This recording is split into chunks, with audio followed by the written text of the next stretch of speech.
अस्सलाम वालेकुम students. Chemical kinetics बेटा हम पढ़ रहे थे, एक्टिवेशन एनर्जी तक का काम हमने कर लिया था। तो इसके बाद इस चैप्टर का सबसे इम्पॉर्टेंट टॉपिक जो है वो डिस्कस करने जा रहे हैं, वो है factors affecting rate of reaction. 6 factors हैं बेटा जो कि रेट ऑफ रिएक्शन को ऑल्टर करते हैं। पहला फैक्टर है कंसंट्रेशन ऑफ रिएक्टेंट। ठीक है, सबसे पहले जो रिएक्शन की स्पीड बेटा चेंज होती है वो रिएक्टेंट की कंसंट्रेशन चेंज करने से चेंज होती है। अब कंसंट्रेशन से क्या मुराद है? कंसंट्रेशन का यूनिट बेटा अगर आप याद करो तो वो होता है मोल पर डीएम क्यूब। यानी कंसंट्रेशन बढ़ाने का मतलब है कि आप उसी जगह पे रिएक्टेंट के मॉलिक्यूल्स बढ़ा रहे हो। तो उससे क्या होगा, आपस में मॉलिक्यूल्स के दरमियान कोलिजन्स बढ़ जाएंगे। और एक थ्योरी है कोलिजन थ्योरी, जो कि इतना डिटेल्ड में हमारे कोर्स में नहीं डाली गई है। सेन बोर्ड में तो बिल्कुल भी उसका जिक्र कह लो ना होने के बराबर है, बाकी बोर्ड में फिर भी आपको थोड़ी बहुत उसकी झलक नज़र आ जाती है। तो वो थ्योरी क्या कहती है वो बता देता हूँ मैं। वो थ्योरी ये कहती है कि रिएक्टेंट के मॉलिक्यूल्स आपस में टकराते हैं, सारे कोलिजन इफ़ेक्टिव नहीं होते, सिर्फ वही कोलिजन इफ़ेक्टिव होते हैं जब रिएक्टेंट एक ख़ास एनर्जी से टकराते हैं या उससे ज़्यादा की एनर्जी से टकराते हैं, जिस एनर्जी को हमने लास्ट लेक्चर में पढ़ा था एक्टिवेशन एनर्जी कहते हैं। तो जब रिएक्टेंट एक ख़ास अमाउंट ऑफ एनर्जी से या उससे ज़्यादा की एनर्जी से आपस में टकराएंगे तो ही उनका कोलिजन इफेक्टिव होगा। इफेक्टिव कोलिजन से मुराद ऐसा कोलिजन जो रिएक्टेंट को प्रोडक्ट में कन्वर्ट कर दे। और चौथी बात कि रिएक्टेंट के मॉलिक्यूल्स आपस में प्रॉपर ओरिएंटेशन से टकराएंगे तो ही रिएक्शन होगा, तो ही प्रोडक्ट बनेगा। सही है, जैसे मिसाल है कार्बन मोनोऑक्साइड का ऑक्सीजन के मॉलिक्यूल से रिएक्शन करा रहे हैं और कार्बन डाइऑक्साइड बना रहे हैं। तो अब बेटा अगर कार्बन मोनोऑक्साइड का ऑक्सीजन और ऑक्सीजन मॉलिक्यूल का ऑक्सीजन ये आपस में टकराएंगे तो फिर प्रोडक्ट आपका नहीं बनेगा। हाँ, अगर मैं इसको घुमा दूं यानी इसका कार्बन इधर ले आऊं, अब अगर ये टकराएगा यानी कार्बन ऑक्सीजन से टकराएगा तो कार्बन डाइऑक्साइड बनेगा। क्योंकि बेसिकली बॉन्ड किसके बीच जोड़ना है आपको? ऑक्सीजन ऑक्सीजन के बीच नहीं जोड़ना, बॉन्ड आपको कार्बन ऑक्सीजन के बीच जोड़ना है। तो कार्बन ऑक्सीजन का टकराना इंपॉर्टेंट है, ये आपस में सिर्फ टकराना इंपॉर्टेंट नहीं है, कार्बन ऑक्सीजन का टकराना इंपॉर्टेंट है। ये आपस में टकराएंगे तो रिएक्शन होगा, प्रोडक्ट बनेगा। तो कहने का मकसद बेटा ये है कि रिएक्शन का जो रेट है बेटा वो 4 चीज़ों पर डिपेंड करता है। रिएक्शन का रेट कह रहा हूँ, सॉरी, ये जो कोलिजन थ्योरी है इसके 4 पॉइंट होते हैं। पहला, रिएक्टेंट के मॉलिक्यूल आपस में टकराते हैं, इनमें से सारे कोलिजन इफेक्टिव नहीं होते। इफेक्टिव कोलिजन से मुराद वो कोलिजन जो रिएक्टेंट को प्रोडक्ट में कन्वर्ट कर दें। वही कोलिजन इफेक्टिव होते हैं जब रिएक्टेंट एक खास एनर्जी या उससे ज़्यादा की एनर्जी से आपस में टकराते हैं, एक्टिवेशन एनर्जी कहते हैं उस खास एनर्जी को, और प्रॉपर ओरिएंटेशन से टकराएंगे तो ही प्रोडक्ट बनेगा। तो खैर वापस आते हैं। कंसंट्रेशन बढ़ाने का मतलब है कि आपने रिएक्टेंट के मॉलिक्यूल्स बढ़ा दिए उसी जगह पे। अब जब आप उसी जगह पे रिएक्टेंट के मॉलिक्यूल्स बढ़ा दोगे तो वो आपस में ज़्यादा टकराएंगे। जब वो आपस में ज़्यादा टकराएंगे तो ज़्यादा चांसेस होंगे कि वो प्रॉपर ओरिएंटेशन से टकरा जाएं या ख़ास एनर्जी से टकरा जाएं, यानी ज़्यादा चांसेस होंगे कि इफेक्टिव कोलिजन हो। तो प्रोडक्ट ज़्यादा बनेगा, रिएक्शन आपका फास्ट हो जाएगा। तो रिएक्टेंट की कंसंट्रेशन बढ़ा देने से बेटा रिएक्शन आपका फास्ट हो जाता है। ये चीज़ आप इक्विलिब्रियम में भी पढ़े हो, लॉ ऑफ मास एक्शन जो आपने पढ़ा था वो यही था कि रिएक्शन का रेट डायरेक्टली प्रोपोर्शनल होता है रिएक्टेंट की कंसंट्रेशन के। क्यों होता है उसका जवाब आपको यहाँ मिल गया कि कंसंट्रेशन बढ़ाने का मतलब है आप उसी जगह पे रिएक्टेंट के मॉलिक्यूल्स बढ़ा रहे हो। जब रिएक्टेंट के मॉलिक्यूल्स बढ़ जाएंगे बेटा तो वो आपस में ज़्यादा एनर्जी से टकराएंगे ज़्यादा एनर्जी से टकराएंगे तो प्रोडक्ट ज़्यादा मिलेगा, रिएक्शन आपका फास्ट हो जाएगा। ठीक है, तो अगर मैं इसमें लिखूं तो ये बात इंग्लिश में लिख देता हूं, by increasing concentration of reactant, number of reactant molecules increases, so frequency of collision between them increases, hence rate increases. Concentration बढ़ाने का मतलब है आप रिएक्टेंट के मॉलिक्यूल्स बढ़ा रहे हो तो उनके बीच कोलिजन बढ़ जाएंगे, तो रिएक्शन आपका फास्ट हो जाएगा। दूसरा फैक्टर है बेटा नेचर ऑफ रिएक्टेंट। एक तो बेटा हमने पढ़ा कंसंट्रेशन बढ़ा देने से रिएक्शन फास्ट हो जाएगा, कंसंट्रेशन कम कर देने से रिएक्शन स्लो हो जाएगा। लेकिन आप क्योंकि कंसंट्रेशन बढ़ा देने से मैंने कहा कोलिजन बढ़ जाते हैं, तो इफेक्टिव कोलिजन के भी चांसेस बढ़ जाएंगे, तो रिएक्शन आपका फास्ट हो जाएगा। लेकिन अगर मिसाल के तौर पर कुछ रिएक्शंस ऐसे भी होते हैं जिनमें कोलिजन प्रोबेबिलिटीज़ एक जैसी होती हैं, मतलब कंसंट्रेशन एक जैसी है, सब कुछ एक जैसा है, नंबर ऑफ मॉलिक्यूल्स एक जैसे हैं, कोलिजन प्रोबेबिलिटीज़ एक जैसी हैं, लेकिन उसके बावजूद भी कुछ रिएक्शन बेटा आपके फास्ट होते हैं, कुछ रिएक्शन स्लो होते हैं। तो ये चीज़ आ जाती है रिएक्टेंट के नेचर में। रिएक्टेंट के नेचर की वजह से बेटा कुछ रिएक्शंस की एक्टिवेशन एनर्जी हाई होती है तो वो स्लो होते हैं, और उनके नेचर की वजह से बेटा रिएक्शन की एक्टिवेशन एनर्जी कम होती है तो वो फास्ट होते हैं। इसका मतलब मैं क्या कहना चाह रहा हूं, मैं ये कहना चाह रहा हूं रिएक्शन के रेट का बेटा एक्टिवेशन एनर्जी के साथ इन्वर्स रिलेशन होता है। एक बात तो ये याद रखना, ये बात एमसीक्यूज में आ सकती है, वो रिएक्शन जिनकी एक्टिवेशन एनर्जी ज़्यादा है वो क्या है, स्लो, और जिनकी एक्टिवेशन एनर्जी कम है वो क्या है, फास्ट। या रेट ऑफ रिएक्शन का एक्टिवेशन एनर्जी के साथ क्या रिलेशन है, तो भाई इन्वर्स रिलेशन है। क्यों है? एक्टिवेशन एनर्जी बेटा याद करो वो गैप था जिसको फलांग के, कह लो दीवार थी जिसको फलांग के आपके रिएक्टेंट प्रोडक्ट में कन्वर्ट हो रहे थे। तो खुद सोचो अगर ये दीवार बड़ी होगी तो रिएक्टेंट को इसको क्रॉस करके प्रोडक्ट में कन्वर्ट होना मुश्किल होगा, तो रिएक्शन आपका स्लो होगा।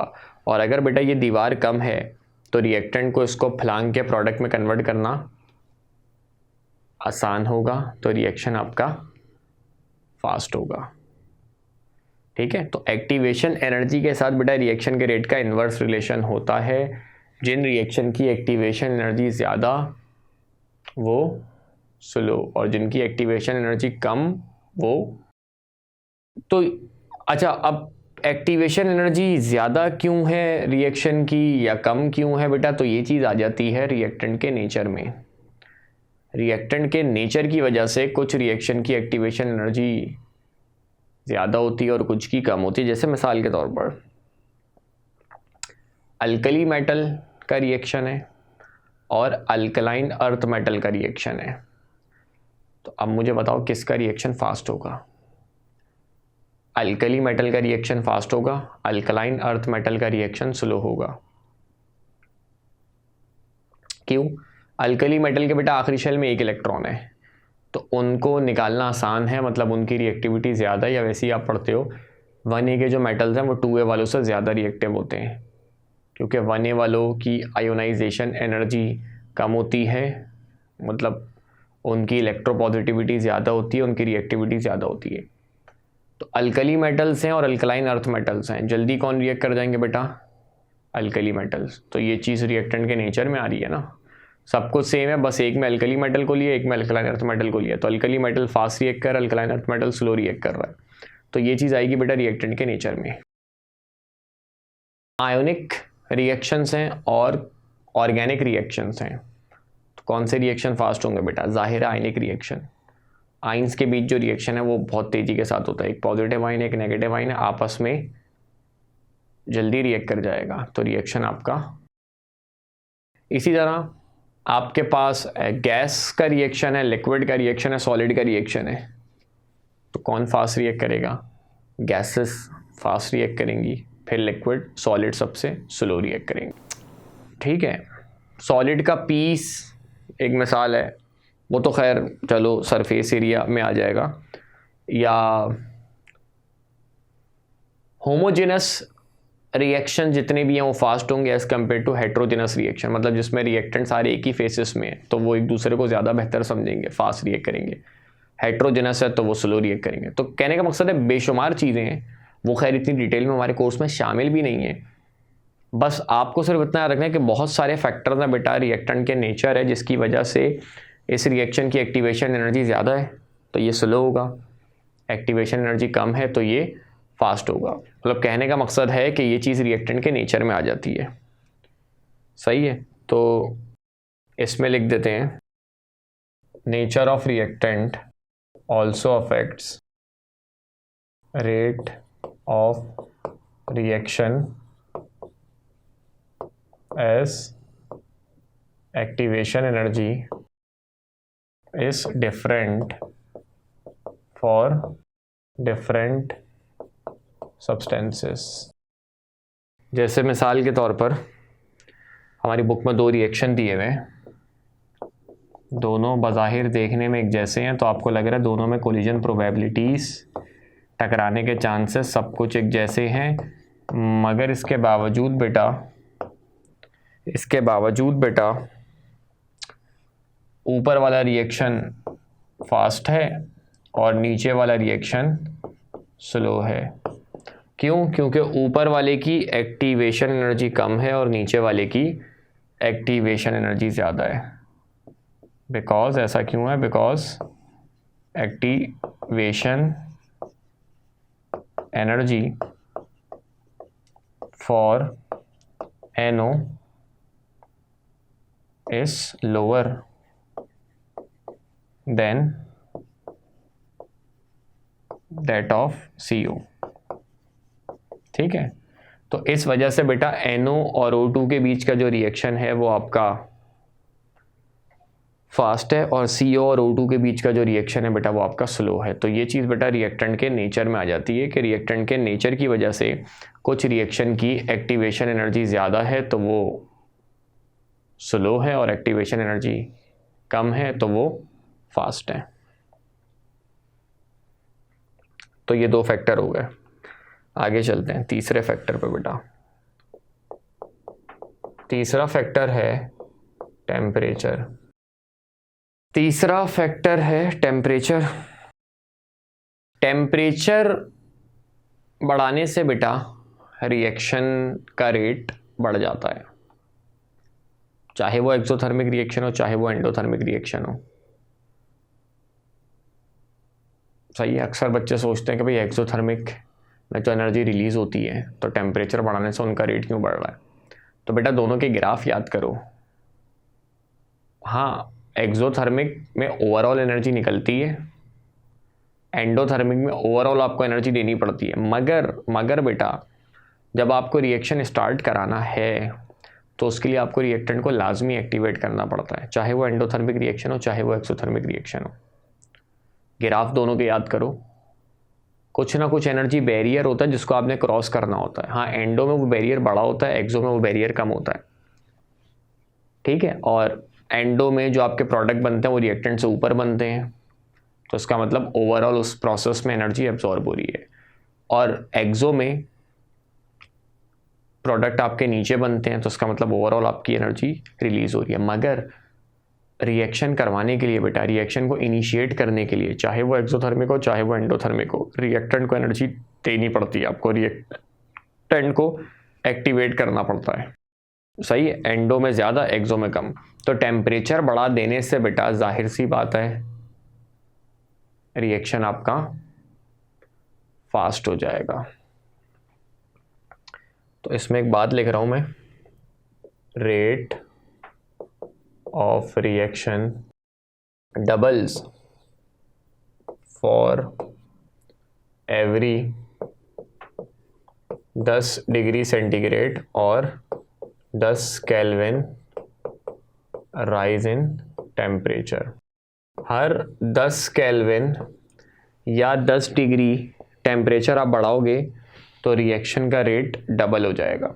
जैसे मान लो अभी 30 डिग्री सेंटीग्रेड है टेम्परेचर, तो अभी रिएक्शन जितनी स्पीड से हो रहा है 40 पे इसकी डबल स्पीड से होने लग जाएगा। फिर 40 पे जितनी स्पीड से हो रहा है 50 पे उसकी डबल स्पीड से होने लग जाएगा। फिर 50 पे जिस स्पीड से हो रहा है 60 पे उसकी डबल स्पीड से होने लग जाएगा। तो हर 10 डिग्री सेंटीग्रेड या 10 केल्विन टेम्परेचर बढ़ाने पे रिएक्शन का रेट डबल हो जाता है।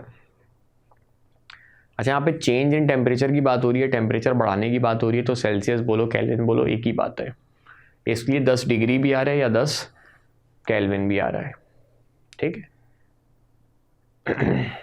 जैसे मैं कहूँ 0 डिग्री से 100 डिग्री पे आप जा रहे हो तो डेल्टा टी कितना है सेल्सियस में 100, केल्विन में बताओ वो भी 100 होगा। क्यों? 0 को केल्विन में कन्वर्ट करो 273, 100 को केल्विन में कन्वर्ट करो 373। अब भी डिफरेंस कितने का आएगा बेटा? 100 का। तो 10 डिग्री सेंटीग्रेड या 10 केल्विन टेम्परेचर बढ़ा देने से बेटा रिएक्शन का रेट डबल हो जाता है। ये कहलाता है थंब रूल कहलाता है, ये सही है, थंब रूल के नाम से उसको जाना जाता है।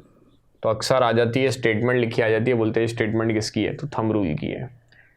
या ऐसे आ जाता है 10 डिग्री 10 केल्विन टेम्परेचर बढ़ाने पे रिएक्शन की स्पीड क्या हो जाती है? डबल।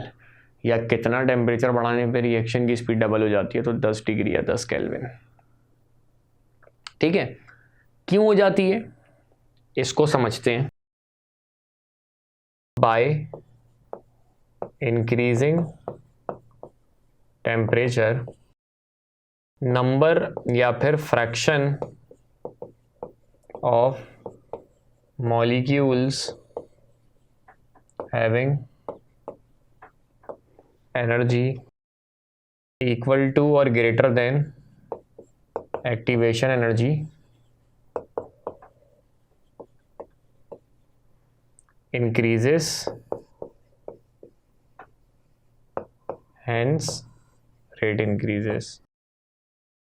टेम्परेचर बढ़ा देने से बेटा बेसिकली क्या हो जाता है, टेम्परेचर बढ़ा देने से मॉलिक्यूल्स का नंबर या मॉलिक्यूल्स का फ्रैक्शन जिनके पास थ्रेशोल्ड कह रहा हूँ एक्टिवेशन या फिर इससे ज़्यादा एनर्जी मौजूद है वो बढ़ जाता है।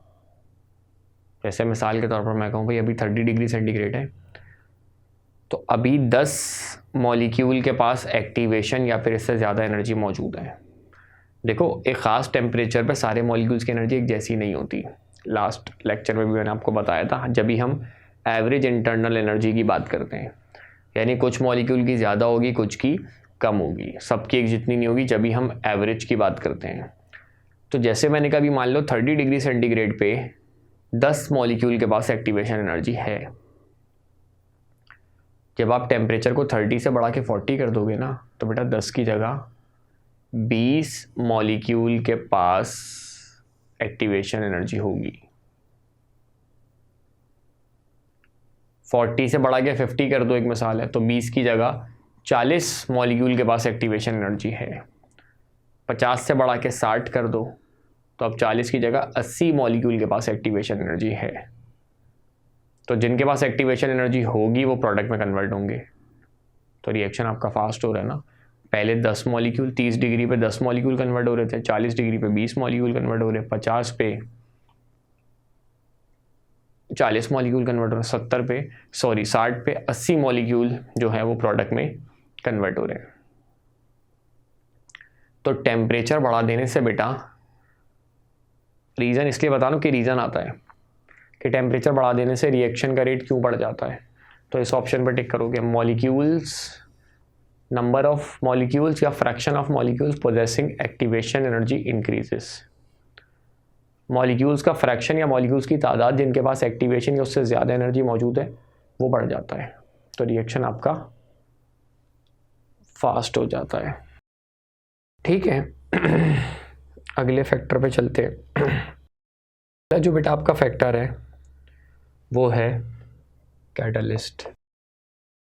कैटलिस्ट वो सब्सटेंस बेटा जो रिएक्शन की स्पीड को ऑल्टर कर दे,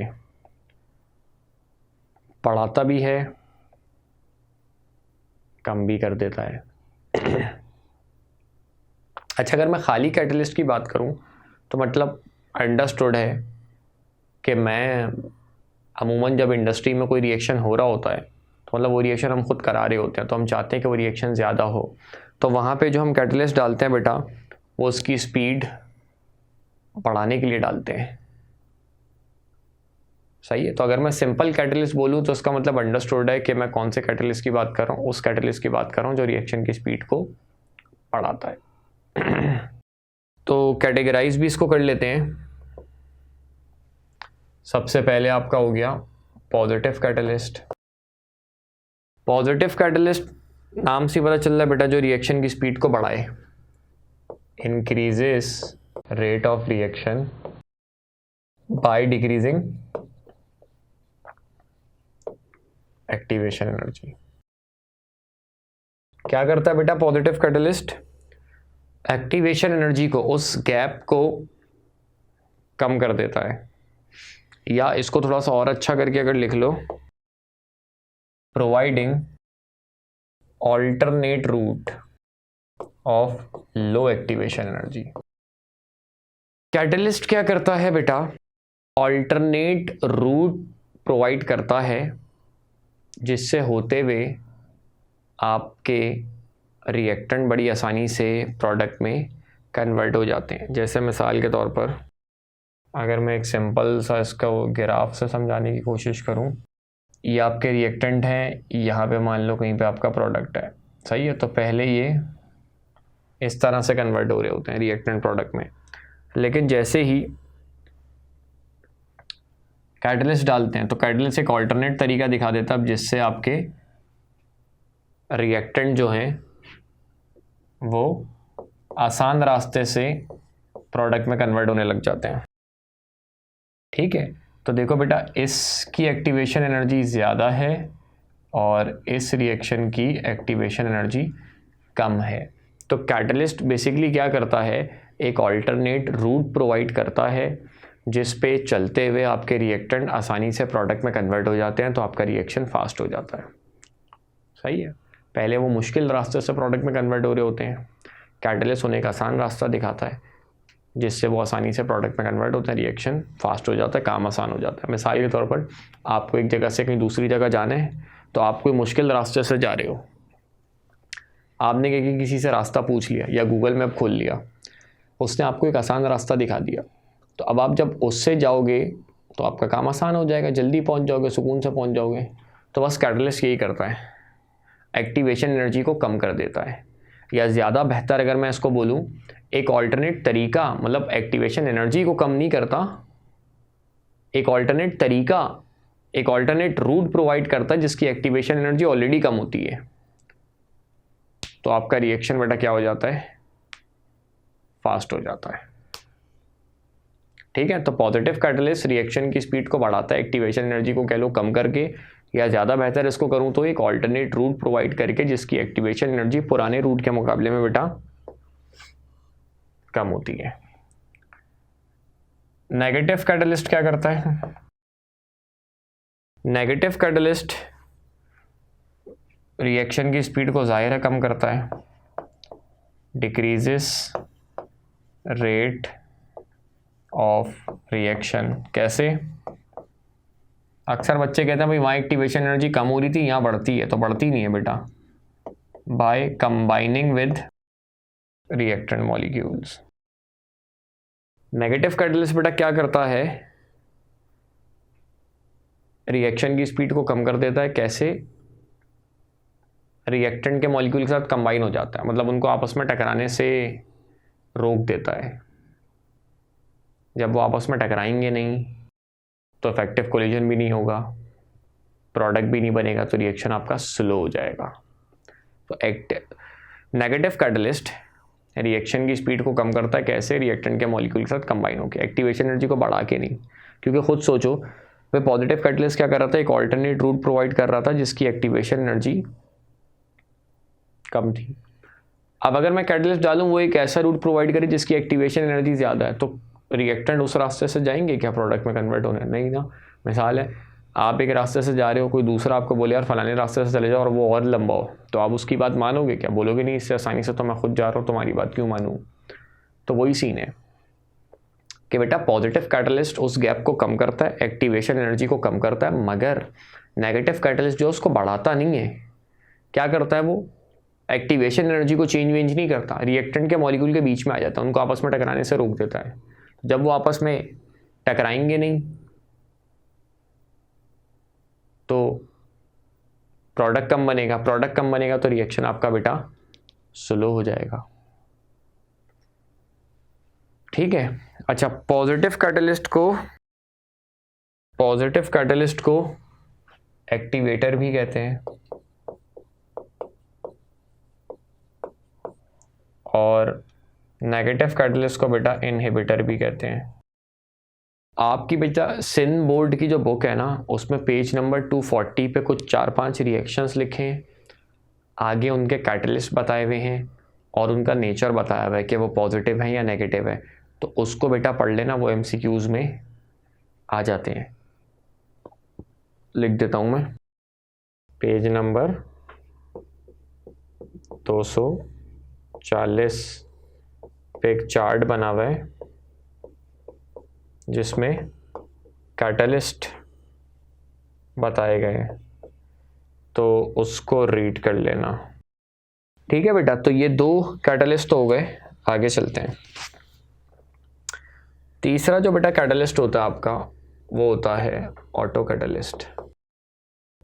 ऑटो कैटलिस्ट क्या होता है बेटा? नाम से ही पता चल रहा है, sometimes product of a reaction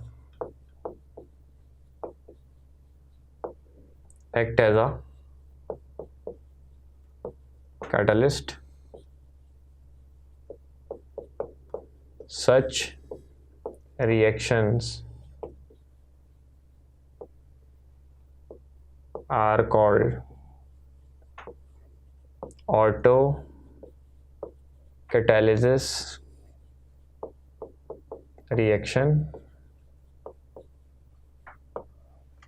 and the product form जो कि कैटलिस्ट का काम कर रहा है is called autocatalyst.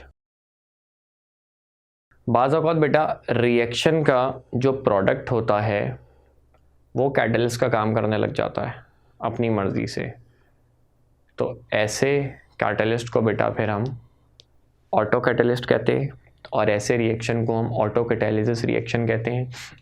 ऐसे रिएक्शन का रेट बेटा शुरू में कम होता है, फिर जैसे जैसे वो प्रोडक्ट बनता है जो कि कैटलिस्ट का काम कर रहा होता है तो उन रिएक्शन का रेट बढ़ने लग जाता है। जैसे मिसाल के तौर पर एस्टर की हाइड्रोलिसिस बेटा आप लोग सेकेंड ईयर में भी पढ़ रहे होंगे, इथाइल एसीटेट बोलते हैं इसको। इसकी जब हम हाइड्रोलिसिस कराते हैं तो वो एसिडिक मीडियम में होती है और एसिटिक एसिड बनता है और इथाइल अल्कोहल बनता है। ठीक है, तो अब ये रिएक्शन बेटा एसिडिक मीडियम में होता है और ये भी क्या है बेटा, एक अदद एसिड ही है। तो खुद सोचो, जैसे जैसे ये बनेगा एसिडिक माहौल में इजाफा होगा और ये रिएक्शन हो ही बेटा किसकी मौजूदगी में रहे, एसिड की मौजूदगी में रहे। तो जैसे ही एसिटिक एसिड बनेगा एसिडिक माहौल में इजाफा करेगा और इस रिएक्शन को होने के लिए एसिडिक माहौल ही पसंद है।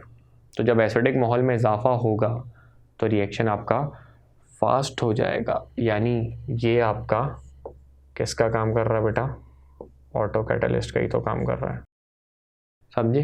तो कभी कभी रिएक्शन का प्रोडक्ट खुद ब खुद अपनी मर्ज़ी से रिएक्शन की स्पीड को बढ़ा देता है, रिएक्शन को कैटलाइज कर देता है, तो ऐसे कैटलिस्ट को बेटा हम ऑटो कैटलिस्ट कहते हैं। जैसे मैंने मिसाल दी कि इस रिएक्शन में एसिड बन रहा है और ये रिएक्शन एसिडिक मीडियम में ही हो रहा है, तो जैसे ही ये बनेगा एसिडिक माहौल को इन्हेंस करेगा, रिएक्शन को फास्ट करेगा, तो ऑटो कैटलिस्ट है। क्योंकि मैंने बेटा इसको कैटलिस्ट के तौर पर नहीं डाला, मेरा मकसद सिर्फ इसको बनाना था, लेकिन जैसे ही ये बना इसने खुद ब खुद अपनी मर्ज़ी से रिएक्शन को फास्ट कर दिया, तो ऐसे कैटलिस्ट को बेटा हम ऑटो कैटलिस्ट कहते हैं।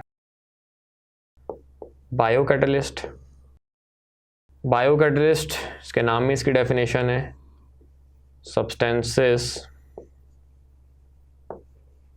दैट catalyzes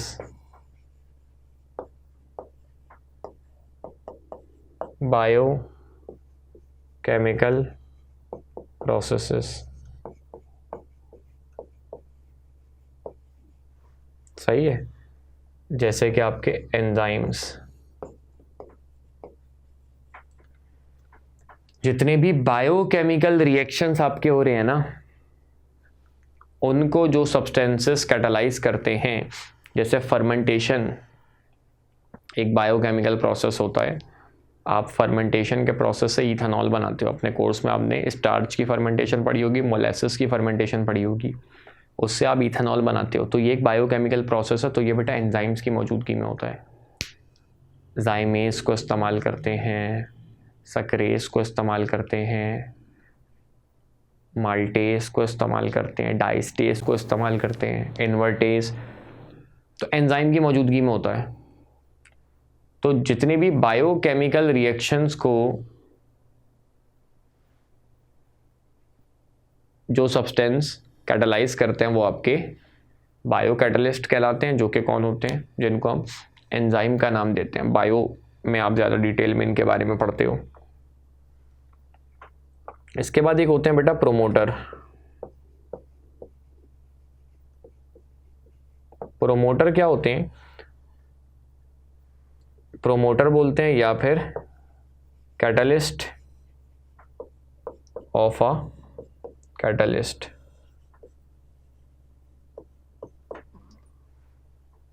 कैटलिस्ट के भी catalyst substances that increases the efficiency of a catalyst।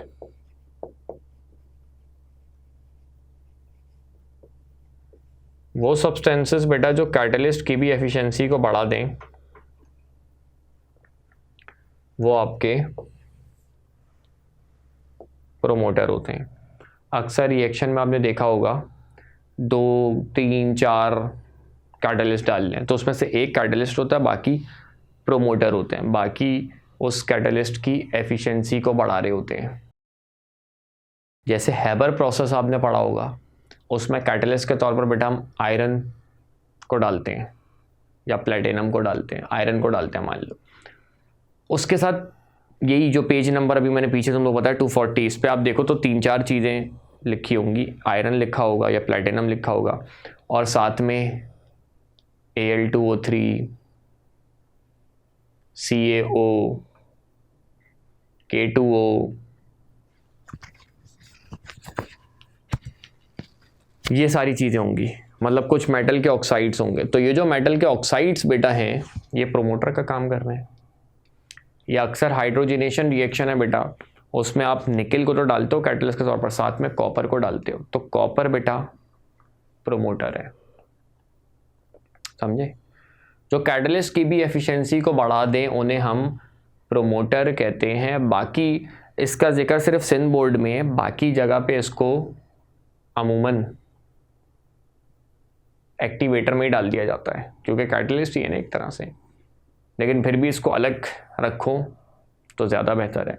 तो ये बेटा फंक्शन की बेसिस पे कैटलिस्ट की टाइप्स हो गई। अब कैटलिस्ट की टाइप फेसिस की बेसिस पे कह लो या स्टेट की बेसिस पे आपके होमोजेनस कैटलिस्ट होते हैं और हेट्रोजेनस कैटलिस्ट होते हैं। होमोजेनस कैटलिस्ट क्या होता है बेटा? When reactants and catalyst are in same phase। जब रिएक्टेंट और कैटलिस्ट आपके सेम फेस में हो तो ऐसे कैटलिस्ट को फिर होमोजेनस कैटलिस्ट कहेंगे, यानी ऐसा कैटलिस्ट जिसका वही फेस हो जो कि रिएक्टेंट का फेस है, वही स्टेट हो जो कि रिएक्टेंट की स्टेट है, तो फिर ऐसे कैटलिस्ट को हम होमोजेनस कैटलिस्ट कहते हैं। जैसे मिसाल के तौर पर यही वाला रिएक्शन आप लोग के सामने जो लिखा है CH3COO C2H5 plus H2O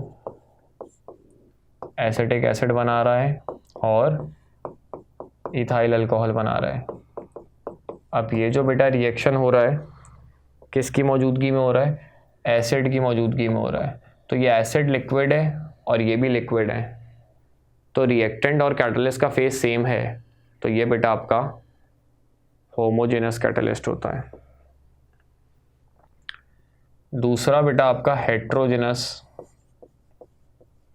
catalyst होते हैं। हेट्रोजेनस कैटलिस्ट क्या होते होंगे? जिसमें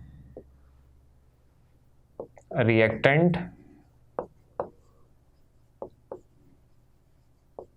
and catalyst are in different phase.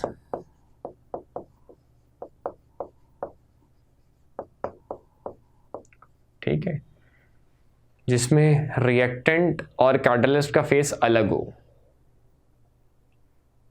सही, ऐसा कैटलिस्ट जिसका फेस रिएक्टेंट से मुख्तलिफ हो, तो ऐसे कैटलिस्ट को बेटा हम क्या कहते हैं? हेट्रोजेनस कैटलिस्ट कहते हैं। जैसे मिसाल के तौर पर कांटेक्ट प्रोसेस की मिसाल ले लो। कांटेक्ट प्रोसेस में बेटा SO2 O2 के साथ मिलके SO3 बनाता है, तो यहाँ पे जो बेटा हम कैटलिस्ट डालते हैं वो वेनेडियम पेंटाऑक्साइड V2O5 डालते हैं। तो V2O5 बेटा सॉलिड है और बाकी ये आपकी गैसेस हैं, तो कैटलिस्ट का फेस रिएक्टेंट के फेस के जैसा नहीं है, तो हेट्रोजेनस कैटलिस्ट है। इसी तरह हैबर प्रोसेस, नाइट्रोजन हाइड्रोजन मिलते हैं, तो यहाँ पे आप कैटलिस्ट आयरन डालते हो, तो आयरन सॉलिड है, नाइट्रोजन हाइड्रोजन आपकी गैस है। ऑस्वाल्ड प्रोसेस, अमोनिया और एयर को मिलाते हो, दोनों गैसेस हैं, कैटलिस्ट आप डालते हो प्लैटिनम जो कि सॉलिड है। तो ये सारे बेटा आपके हेट्रोजेनस कैटलिस्ट में आते हैं। ठीक है, तो ये आपका कैटलिस्ट का पोर्शन हो गया। पांचवा जो फैक्टर होता है बेटा वो surface area of reactant. Surface area बेटा बढ़ा देने से रिएक्शन का रेट बढ़ जाता है। जैसे सिंपल सी मैं मिसाल दूं, एक गिलास में पानी है, उसी पानी को आप ज़मीन पे फेंक दो तो कौन सा पानी जल्दी एवोपरेट होगा? ज़मीन वाला पानी, क्योंकि उसका सरफेस एरिया ज़्यादा है।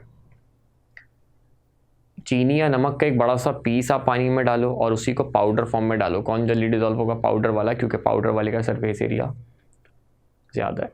तो अक्सर रिएक्शन में आप देखते हो किसी मेटल के साथ जब हम रिएक्शन कराते हैं तो उसको पीस के साथ नहीं कराते, उसको पाउडर फॉर्म में कन्वर्ट कर देते हैं। या अगर हम ओर में से मेटल को एक्सट्रैक्ट कर रहे हैं तो हम उस ओर को भी पहले क्रश कर देते हैं, पाउडर फॉर्म में ले आते हैं ताकि फास्ट रिएक्शन कर सके। ठीक है, तो अक्सर आप रिएक्शन में देखते हो कि जिसमें आप कोई सॉलिड रिएक्टेंट है उसका किसी लिक्विड या किसी गैस के साथ रिएक्शन करा रहे हो, तो उसमें आप उसको पाउडर फॉर्म में कन्वर्ट कर देते हो, उसके पीसेस बना लेते हो ताकि रिएक्शन फास्ट हो जाए। क्यों? क्योंकि सरफेस एरिया बढ़ जाएगा। क्यों फास्ट हो जाता है रिएक्शन बेटा? देखो, रिएक्टेंट के मॉलिक्यूल आपस में टकराते हैं। अब अगर कोई सॉलिड है, जैसे मिसाल है ये सॉलिड है, अब अगर इससे कोई चीज़ टकराएगी तो जाहिर सी बात है इसके सरफेस से ही टकराएगी ना, अंदर तक तो नहीं जा सकती क्योंकि इसके मॉलिक्यूल्स टाइटली पैक्ड हैं, तो अंदर पेनिट्रेट करने का इसमें कोई चांस नहीं है, तो इसके सिर्फ सरफेस से ही टकराएगा। तो अब अगर सरफेस पे ज़्यादा मॉलिक्यूल्स होंगे तो वही बात, ज़्यादा कोलिजन होगी, तो ज़्यादा जो मॉलिक्यूल्स हैं प्रोडक्ट में कन्वर्ट होंगे, रिएक्शन आपका फास्ट हो जाएगा। तो सॉलिड रिएक्टेंट जो होता है बेटा, उसका सरफेस एरिया बढ़ा देने से रिएक्शन फास्ट हो जाता है। लिक्विड और गैसेस के सरफेस एरिया बढ़ा देने से ऐसा कोई खास फर्क नहीं पड़ेगा। क्यों? क्योंकि बेटा लिक्विड और गैस में तो ऑलरेडी स्पेस होता है ना, तो मॉलिक्यूल्स बीच में जाके अंदर के मॉलिक्यूल से भी टकरा सकते हैं।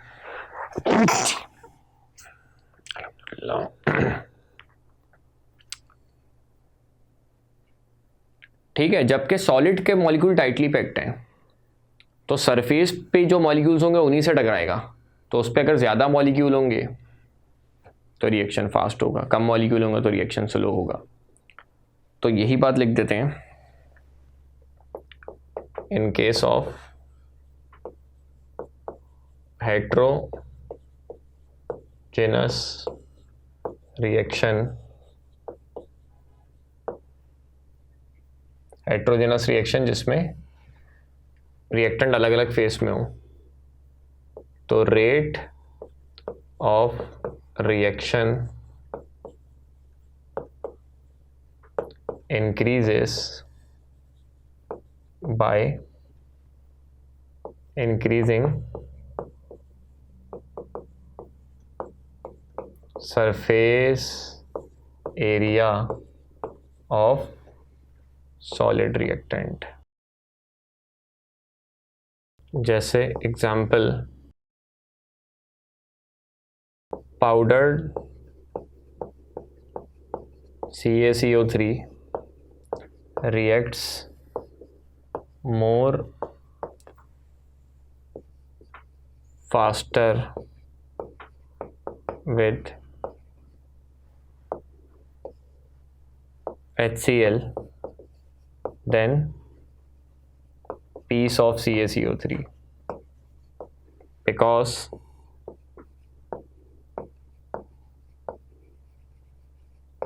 powdered CaCO3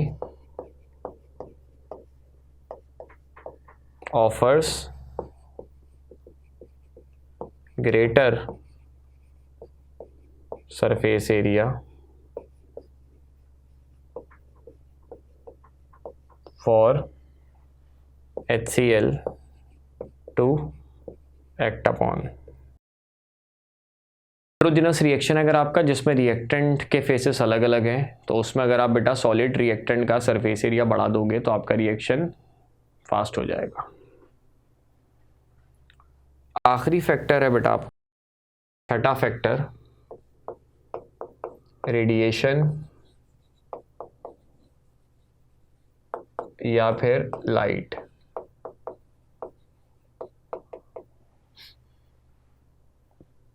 रेडिएशन या फिर लाइट।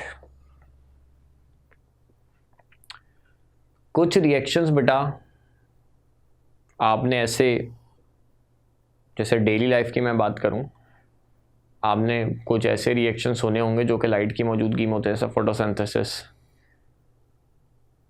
लाइट की मौजूदगी में होता है, दिन में होता है, रात में नहीं होता। तो बिल्कुल इसी तरह बेटा बहुत सारे केमिकल रिएक्शंस भी होते हैं जो कि सेकेंड ईयर में आप लोग पढ़ रहे हो, तो उसमें आप देखते होगे, जैसे मीथेन का क्लोरीन से रिएक्शन कराते हो, सनलाइट की मौजूदगी में होता है। बेंजीन का क्लोरीन से रिएक्शन कराते हो, सनलाइट की मौजूदगी में होता है।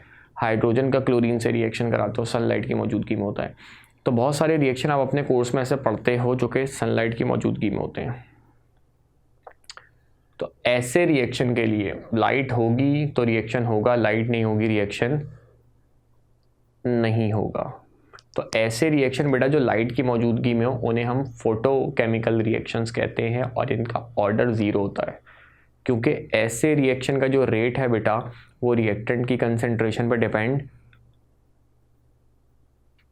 नहीं करता, सिर्फ और सिर्फ लाइट पे डिपेंड करता है। लाइट होगी रिएक्शन होगा, लाइट नहीं होगी रिएक्शन नहीं होगा। तो रिएक्टेंट की कंसंट्रेशन पर डिपेंड नहीं कर रहा, तो रिएक्टेंट की पावर 0 आ जाएगी, तो ऑर्डर क्या हो जाएगा 0। ऑर्डर में मैंने आपको बताया था ना, मैक्सिमम वैल्यू 3rd, मिनिमम 0 होती है। तो मिनिमम 0 किन रिएक्शंस की होती है, फोटोकेमिकल रिएक्शंस की होती है। तो यही बात लिख देते हैं, such reaction proceed only under the influence of light. These are called photochemical reactions. 0 order as rate of such reaction is independent of the concentration of reactant. अच्छा, लाइट की मौजूदगी में क्यों होते हैं बेटा, आप फिजिक्स में पढ़ते हो कि लाइट जो होती है कंसिस्ट ऑफ फोटॉन्स, और फोटॉन्स क्या होते हैं बेटा, एनर्जी पैकेट्स होते हैं, इनकी कुछ ना कुछ एनर्जी होती है। तो when these photons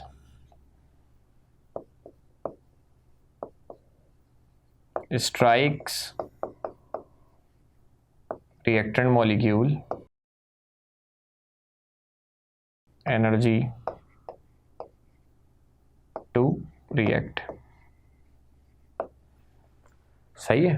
photon, light photon से मिलके बनती है। फोटॉन जो है वो एनर्जी पैकेट्स होते हैं जिनकी कोई ख़ास एनर्जी होती है। तो जैसे ही वो फोटॉन रिएक्टेंट के मॉलिक्यूल से बेटा टकराते हैं तो उनको मिनिमम एनर्जी प्रोवाइड करते हैं कि जिसके थ्रू वो रिएक्शन कर सकें। तो इस वजह से वो रिएक्शन लाइट की मौजूदगी में बेटा हो जाता है। जैसे एग्जाम्पल, हाइड्रोजन और क्लोरीन का रिएक्शन जब हम कराते हैं तो HCl बनता है। ये रिएक्शन बेटा आपका सनलाइट की मौजूदगी में होता है। सनलाइट को सनलाइट भी लिखते हैं या H न्यू करके भी शो करते हैं, इसका मतलब सनलाइट ही होता है। ठीक है बेटा। तो ये 6 फैक्टर्स हैं जो कि हमने डिस्कस किए। तो फिलहाल इस वीडियो को यहीं पे एंड करते हैं। नेक्स्ट वीडियो में आपसे मुलाकात होगी। अपना ख्याल रखना। अल्लाह हाफिज़।